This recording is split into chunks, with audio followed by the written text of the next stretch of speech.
শুভ বিকাল সবাইকে। তো আমরা সাধু বাবার যে আশ্রমে এখানে এসেছি আজকে, তো এখন আমরা এই আশ্রমে এসে ওনার ক্রিয়াকলাপ দেখে সবাই অবাক হয়ে গেছি।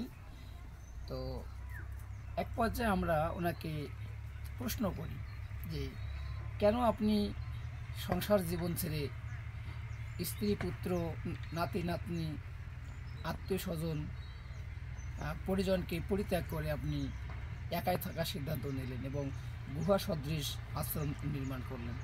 তো সেই প্রশ্নের উত্তরে উনি এবার আমাদেরকে কিছু ডকুমেন্ট দেখাবেন, কারণ আমরা জানি যে ইনি মুখ দিয়ে কোনো কথা বলেন না।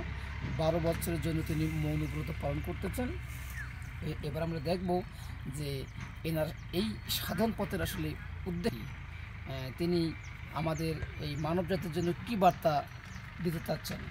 একেবারে আমরা অবাক হয়ে গেছি, যেন সেই আদিম যুগে আমরা ফিরে এসেছি, যে যুগে মানুষ সংসার পরিজন ছেড়ে দূর দূরান্তে বন জঙ্গলে একাই একাই জীবনযাপন করত।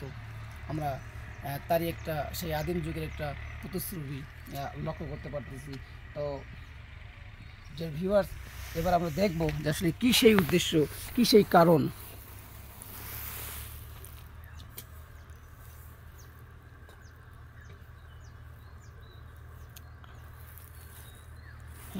আপনারা একটু এই বিষয়টাকে ভালো করে লক্ষ্য করবেন যে আমাদের জন্য উনি কী বার্তা দিতে চাচ্ছেন।